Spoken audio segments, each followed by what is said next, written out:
Beleza aí, galera? Tudo certo com vocês? Então, eu aí, professor Ricardo, professor da disciplina de Ciências, tá? Para quem ainda não me conhece, prazer em conhecê-lo. Para quem já me conhece, bom que vocês aí estão assistindo esse vídeo, tá bom? A partir de hoje, então, né, a partir desse encontro, dessa aula, eu vou começar a produzir, então, alguns pequenos vídeos para trazer um pouco do conteúdo para vocês. Então, isso serve para que vocês tenham uma explicação e para a gente ter esse contato, né, para que vocês possam me ver, vocês tenham aí que o professor junto com vocês o mais próximo possível. Beleza? Então, na aula passada, no último assunto que vocês viram, vocês começaram então a estudar sobre a água, certo? E vocês viram ali as características da água, vocês viram o que é uma água potável, uma água não potável, tá? E hoje eu vou trazer para vocês os estados físicos da água e um pouco das mudanças de estados físicos, beleza? Então, só para a gente iniciar, a água ela é a única substância que naturalmente nós encontramos ela nos três estados físicos: o sólido, o líquido e o gasoso. Tá? O sólido a gente encontra nas geleiras, na neve, no granizo. Tá? O estado líquido a gente encontra nos rios, mares, oceanos, chuva. Tá? E o estado gasoso, ele encontra-se aí na nossa atmosfera, ele encontra-se no ar, beleza? E também é o que vai iniciar a formação das nuvens, tá certo? Então vamos lá falar um pouco sobre cada um dos estados, iniciando pelo estado sólido. Tá?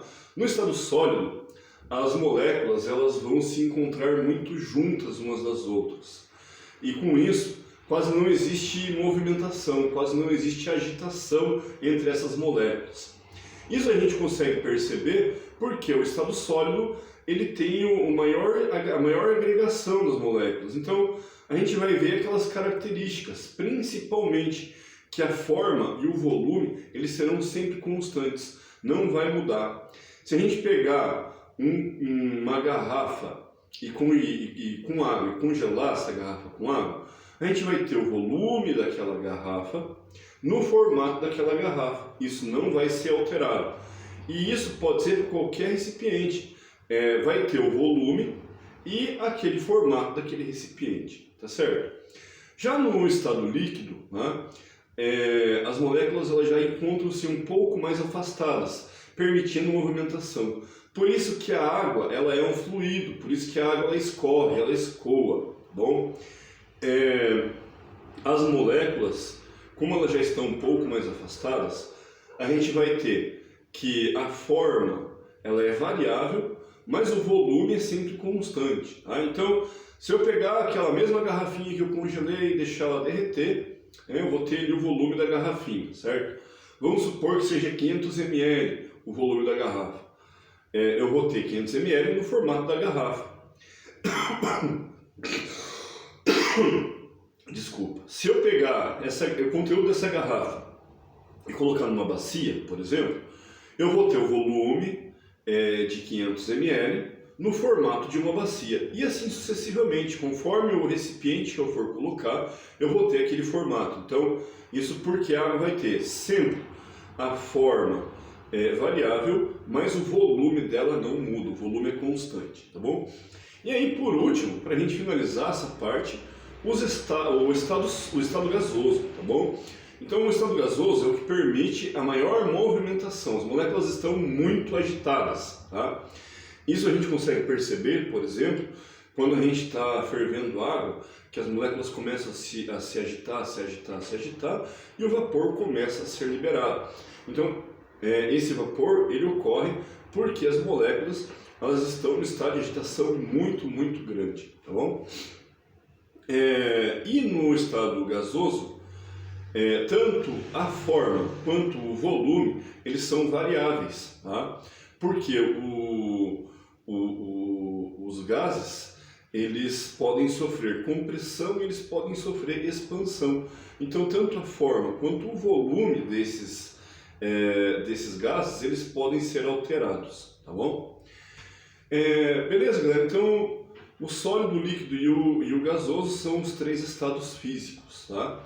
E agora eu vou discutir um pouco com vocês sobre as mudanças de estados físicos, tá bom? Então, conforme ocorra o aumento ou a diminuição da temperatura, a matéria ela poderá sofrer uma mudança de estado físico, tá?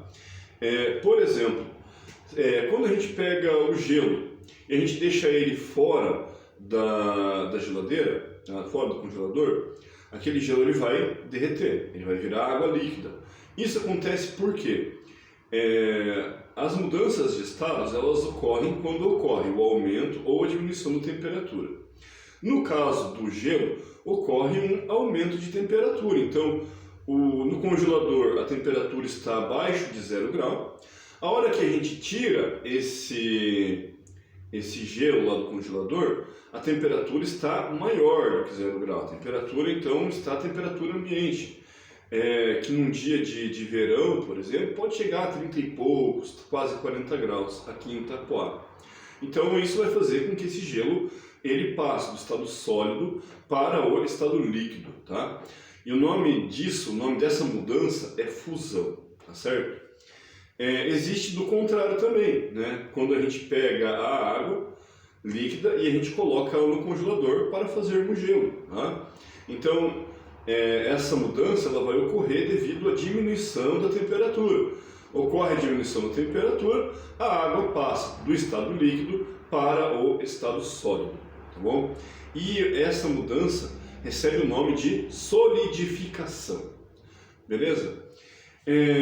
A próxima mudança de estado que eu trago para vocês é a vaporização. Então a água ela vai passar do estado de vapor do estado líquido para o estado gasoso, para o estado de vapor, tá bom? E essa mudança ela pode ocorrer de 3 formas. Ela pode ocorrer lentamente, ela pode ocorrer rapidamente ou ela pode ocorrer instantaneamente, beleza? Então, só para a gente exemplificar cada um, né? Então, a vaporização, tá? Ela tem 3 formas. Então, a lenta, a rápida e a instantânea. A lenta ela é chamada de evaporação. A água vai evaporando, ela ocorre lentamente. Como, por exemplo, quando uma poça d'água ela seca após a chuva. Então, aquela água demora um pouco até ela evaporar completamente. Ou quando nós colocamos roupa no varal para secar. Então, essa mudança ela ocorre lentamente, tá bom? A rapidamente ocorre, por exemplo, quando a gente coloca a água para ferver. Então a gente coloca a água lá para fazer um chá, fazer um café, para cozinhar. E aquela água ela ferve, ela entra em ebulição relativamente rápido, tá? Então essa mudança, tá? Ela recebe o nome de ebulição. Ela ocorre rapidamente, tá bom? Ou pode ocorrer então a mudança instantaneamente. Como, por exemplo, quando a gente pega uma panela bem quente e coloca debaixo da torneira. A mudança é tão brusca que faz até aquele barulhinho característico, né? E isso ocorre então porque essa mudança ela foi muito brusca, tá? E o nome dessa mudança de estado, tá? Quando ela é instantânea, é a calefação, beleza? A próxima mudança de estado que eu trago para vocês é a condensação, galera.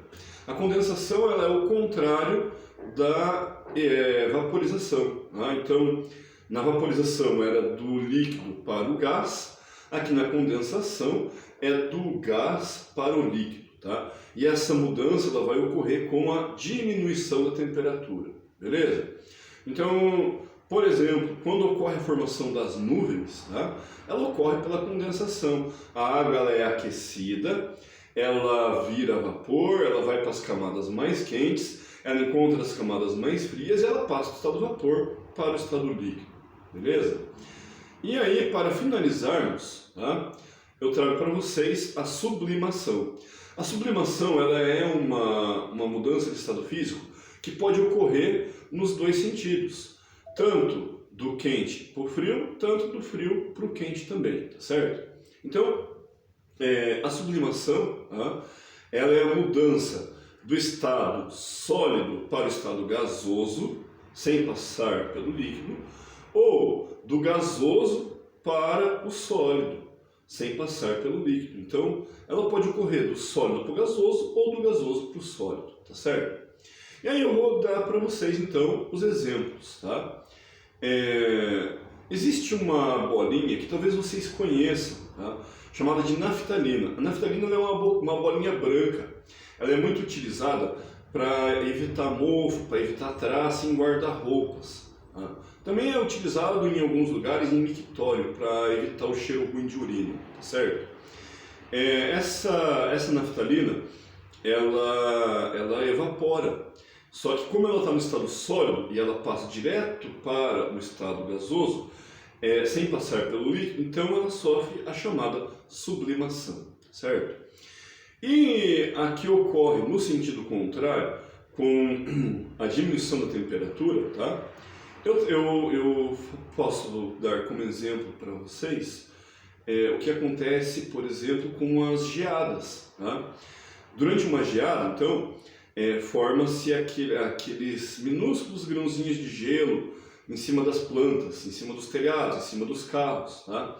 Isso acontece porque o ar ele está em uma temperatura mais elevada do que está o chão, por exemplo, que está o carro. Então, a hora que o vapor d'água encosta nessa superfície, automaticamente, então, ele vai passar do estado gasoso para o estado sólido, com a diminuição da temperatura. Beleza, galera? Então, esse é o nosso videozinho de hoje, tá? Eu espero que vocês gostem. Vou procurar sempre fazer vídeo aqui para vocês, tá bom? Para a gente ter um contato mais próximo, tá certo? Espero que todos estejam bem, espero que todos estejam se cuidando nessa época aí, onde estamos passando por um problema bem complicado, que está começando a atingir forte a nossa cidade. Então vamos continuar nos cuidando aí, galera. Se precisar sair, usem máscara, sempre procure se higienizar, lavar bem as mãos, procurar álcool em gel, passar álcool em gel, tá certo, galera? Então, um grande abraço virtual para todos aí, fiquem todos bem, tá certo? Até a próxima.